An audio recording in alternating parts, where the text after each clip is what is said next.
says the Tea Party only cares about fiscal issues? It wouldn't be a stretch to call this the year for life. This is the CitizenLink Report. I'm Stuart Shepard, along with CitizenLink Executive Director Tom Minnery. Hi, Tom. Hi, Stuart. That's not the title I usually give for you. Usually it's Senior Vice President of Government and Public Policy, but recently you gained the extra one. Well, that's easier to say, and it more reflects my role at CitizenLink, and so that it clarifies things a bit. Now, you probably noticed we're back in Tom's office again. I kind of like it in here. Occasionally there's food, but more than that, our studio crew that usually works with us is in Columbus for an event that Focus on the Family is working with. So we just decided to put it together here in the office with low tech, which I kind of like. It's comfortable. Well, I do too. It is more convenient, and we'll get through it. All right. Well, let's chat about the life issue. We've seen a lot of pro-life legislation that's making its way through at the state level this year. In large part, this would be because of last November's elections. We heard a lot about the Tea Party being all about fiscal,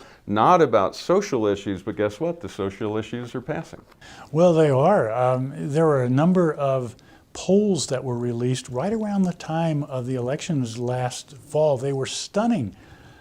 I believe the Tea Party people who identify as Tea Party are more pro-marriage, pro-life than the Republican Party generally. And these are social conservatives who are concerned primarily about the economy, who identify as Tea Party, but there are a whole lot of us in that same camp. All of us are concerned about the economy, so I guess to an extent we're part of the Tea Party thinking these days. But I was surprised at how many the large proportion of Tea Party identifiers are pro-life and pro-marriage. And they're definitely being active at the state level. I was talking to the head of, or a very highly placed person at one of the major pro-life groups in the country. All they follow is the pro-life issue, and he said, I'm having trouble keeping track. There's so much going on. You've got a list in front of you of some of the major advances. You want to talk about those? Well, we do. Right about now, a lot of legislatures, state legislatures around the country are closing out their work for the year,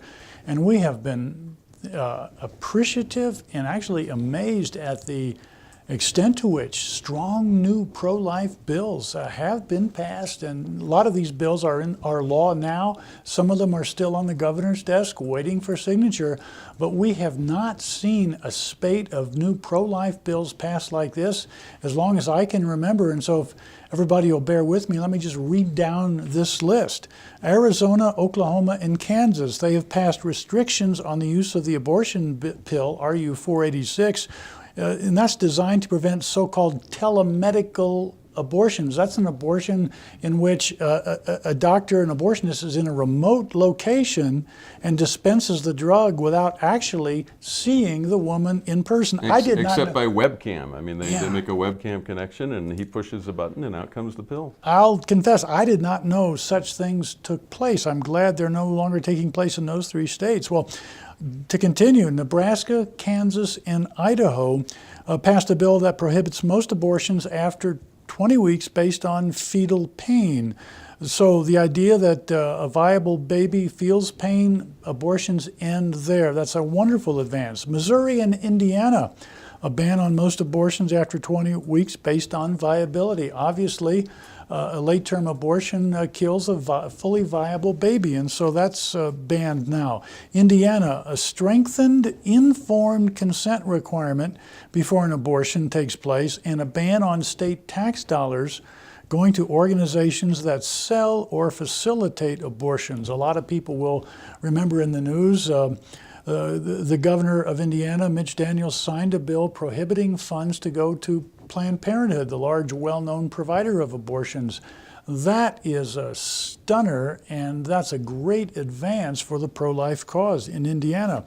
South Dakota, the nation's first 72-hour waiting period before a woman may obtain an abortion. Virginia and Kansas, increased regulations and inspections for abortion centers.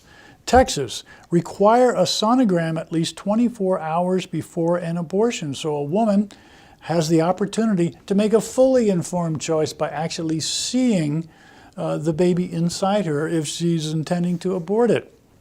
Florida, parental notice and ultrasound and a description of the preborn baby offered to a woman before an abortion.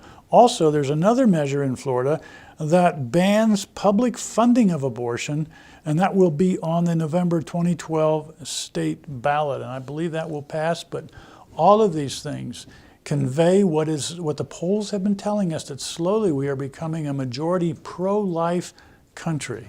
Now, you mentioned some of the efforts to raise the regulations on clinics to make them at least meet the same standards as, say, a surgical center, a surgical clinic. When we've interviewed folks for Family News in Focus, one of the things they pointed out is that the indictments against the abortion clinic operator in Philadelphia, really rundown clinic there, some very serious charges, including murder at play, as well as drug-related charges, that kind of thing. They're citing that as part of the drive for moving that legislation forward. What do you see? Well, that is a good motivation, and it's a good reason to move such a thing forward. We have never read a government document as shocking as the district attorney's several hundred-page indictment and a description of what took place in Dr. Gosnell's abortion clinic in Philadelphia. Horror upon horror upon horror. I won't go into it right here, right now, but it's an extreme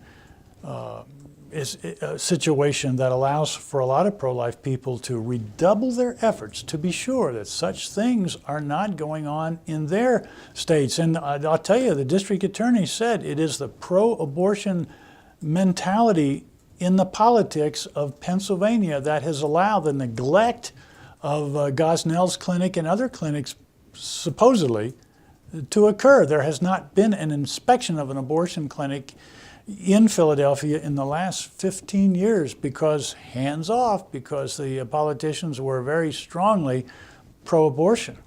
I know there are a lot of different attitudes about particularly that kind of legislation, about raising the regulations. Some folks would ask, and with all sincerity, how does that make it any safer for the preborn babies? Well, that's well said. Preborn babies die in an abortion regardless of the comfort and cleanliness of the surroundings. That is what takes place. The fact is, however, these are advances. These are small victories. These are opportunities to educate people about what abortion really is as we march ahead toward a complete victory, ending all abortions one day. But we have to do this piecemeal by piecemeal effort. And in occasions like these strong leap forward in the elections of 2010 around the country, particularly the state legislatures, we do a great leap forward with all of these bills that we've just listed. What do you see down the road? What's ahead for the pro-life movement as we move forward? I think the pro-life majority slowly will become the dominant thinking as new technology, new ultrasound machines make it absolutely clear what is being aborted. Not a what, but a who. It's a preborn baby. And I think I foresee further gains, and I foresee that politicians who are still uncomfortable talking about abortion now and defending the pro-life view will have more and more confidence and competence to enunciate the values that underline laws like this. All right. Thank you, Tom, for all You're those welcome. comments. Before I let you go, we're facing a particularly serious financial crunch right now, and I wanted to give you a chance to share about that. Well, we are, and CitizenLink relies on contributions from many people around the country. We are at low ebb right now as we try to make plans for the 2012 election season ahead.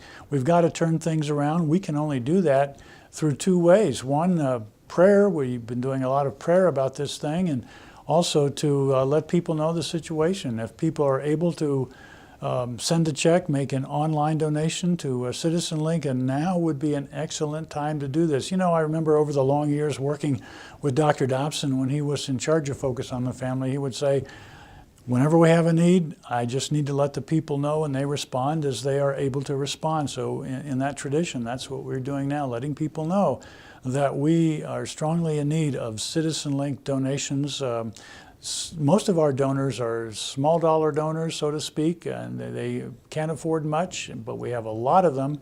And even in these days of high gasoline prices, if you can spare a sacrificial gift to us, now would be a good time to do it. All right, we have made that as easy as possible. If you go to the CitizenLink.com website and look at the upper right-hand column, you'll see a teal-colored donate button. Click on that. You can make a secure online donation through that. If you'd rather talk to a human being, we also have a toll-free number. It's 866-655-4545. Again, please note it's an 866 number, but it's still toll-free, 866-655-4545. Thanks in advance for your gifts. We appreciate all of your support, both in prayer, cash, and just your affirmations for the work we do here.